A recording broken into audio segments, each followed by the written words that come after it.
Hi friends, Ramesh updates Telugu ఛానల్కి welcome అండి. ఆంధ్రప్రదేశ్ ప్రభుత్వం దసరా రోజున వాహన మిత్ర అనే పథకాన్ని ప్రారంభించబోతున్నది. వాహన మిత్ర పథకం కింద ఆటో మరియు ట్యాక్సీ డ్రైవర్లకు ఏడాదికి 15,000 ఇచ్చే పథకాన్ని అయితే రూపొందించడం అయితే జరిగింది.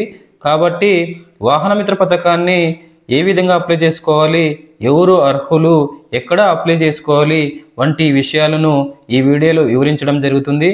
కాబట్టి ఈ వీడియోను ఎక్కడ స్కిప్ చేయకుండా చివరి వరకు చూడండి, షేర్ చేయండి. వాహన మిత్ర పథకం 2025-26కు సంబంధించి ముఖ్యాంశాలు, అర్హతలు, నిబంధనలను ఈ వీడియోలో అయితే వివరించడం అయితే జరుగుతుంది. కాబట్టి ఆంధ్రప్రదేశ్ ప్రభుత్వం దసరా రోజున అనగా అక్టోబర్ 1న వీరికి ఆర్థిక సాయం అయితే అందించనున్నది ఆంధ్రప్రదేశ్ ప్రభుత్వం. సో ఎవరెవరికి అందిస్తుంది అంటే auto rickshaw, motor cab, maxi cab డ్రైవర్లకు 2025-26 సంవత్సరానికి సంబంధించినటువంటి 15,000 ఆర్థిక సాయం వారికి అందించడం అయితే జరుగుతుంది. బీమా, ఫిట్నెస్ సర్టిఫికేట్, మరమ్మతులు, ఇతర అవసరాల కోసం ఈ సాయం అయితే ఆంధ్రప్రదేశ్ ప్రభుత్వం అందజేస్తుంది. సొంత వాహనం కలిగి దాన్ని నడిపే డ్రైవర్లకు ప్రభుత్వం ఈ ఆర్థిక సాయాన్ని అందించనున్నది ఆంధ్రప్రదేశ్ ప్రభుత్వం. దరఖాస్తుదారులకు ఏపీలో జారీ చేసినటువంటి ఆటో రిక్షా, లైట్ మోటార్ వాహనాన్ని నడపడానికి చెల్లుబాటు అయ్యే డ్రైవింగ్ లైసెన్స్ కూడా కలిగి ఉండాలని చెప్పేసి వాహన మిత్ర పథకం యొక్క కొత్త అర్హతలు అయితే చూద్దాం. Special auto rickshaw, maxi cab, maxi truck owners మాత్రమే ఈ పథకానికి అర్హులు. రోజుకి రెవెన్యూ రిక్వెస్ట్ డేస్ను అయితే పూర్తి చేయాల్సి ఉంటుంది.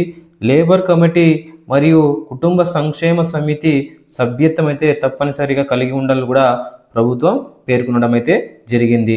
Passenger auto rickshaw, motor cab, maxi cab యజమానులకు ఈ పథకాన్ని అయితే వర్తింపజేయనున్నారు. దారిద్ర్య రేఖకు దిగువన ఉన్న వారు ఎవరైతే ఉన్నారో అంటే బీపీఎల్ కింద ఎవరైతే ఉన్నారో రేషన్ కార్డు కలిగి ఉన్నవారు ఈ పథకానికి అప్లై చేసుకోవడానికి అర్హులన్నమాట.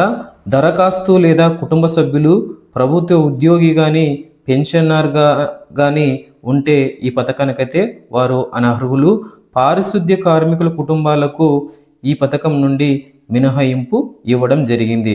అంటే పారిశుద్ధ్య కార్మికులు ఈ పథకానికైతే అప్లై అయితే చేసుకోవచ్చు. ఇంటి విద్యుత్తు వినియోగం నెలకు 300 యూనిట్ల కంటే తక్కువగా ఉండాలి. దరఖాస్తు తేదీకి ముందు 12 నెలలు సగటున లెక్కించడం అయితే జరుగుతుంది. వాహనాలకు ఎలాంటి పెండింగ్ బకాయిలు, చలన్లు అయితే ఉండకూడదు. ఒకవేళ మీ డ్యూస్ ఉంటే ఇమీడియట్ చెల్లించాలని చెప్పేసి ప్రభుత్వం కూడా పేర్కొనడం జరిగింది. మాగాణి భూమి అయితే 3 ఎకరాలు, మెట్ట భూమి అయితే 10 ఎకరాల లోపు ఉండే వాళ్ళు మాత్రమే ఈ పథకానికి అర్హులని ప్రభుత్వం పేర్కొనడం జరిగింది. వాహన మిత్ర పథకానికి సంబంధించి ఎప్పటి నుంచి ఆన్లైన్ అప్లై చేసుకోవచ్చు అంటే సెప్టెంబర్ 17 నుండి సెప్టెంబర్ 24 వరకు దరఖాస్తు చేసుకోవడానికి ఆంధ్రప్రదేశ్ ప్రభుత్వం అవకాశం అయితే కల్పించడం జరిగింది. ఈ నెల 15 నాటికి అంటే వాహనాల జాబితా రిజిస్ట్రేషన్ నంబర్తో పాటు యాజమాని పేరు, చిరునామా, ఫోన్ నంబర్తో కూడినటువంటి వివరాలను గ్రామ వార్డ్ సచివాలయానికి ఆంధ్రప్రదేశ్ డైరెక్ట్గా డేటాను అందించడం అయితే జరుగుతుంది. సో గత ప్రభుత్వంలో అంటే 2023-24లో వాహన మిత్ర పథకం కింద లబ్ధి పొందిన డేటాను మరొక్కసారి అనలైసిస్ చేస్తామని చెప్పేసి ఆంధ్రప్రదేశ్ ప్రభుత్వం పేర్కొనడం అయితే జరిగింది. సో సెప్టెంబర్ 17 నుంచి 24 వరకు దరఖాస్తులు అయితే స్వీకరించడం జరుగుతుంది.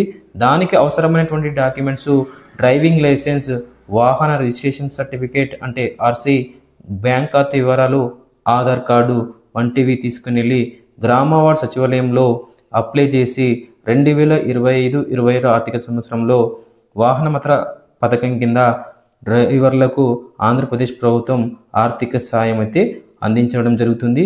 కాబట్టి మీరు లబ్ధి పొందాలని నేను ఈ సంబంధిత డేటా మొత్తం మీకు వివరించడం అయితే జరిగింది.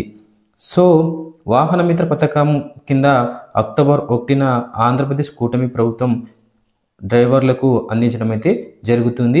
కాబట్టి సెప్టెంబర్ 17 నుండి 24 మధ్య మీరైతే అప్లై చేసుకోవాలని చెప్పేసి మీకు వివరించడం అయితే జరుగుతుంది.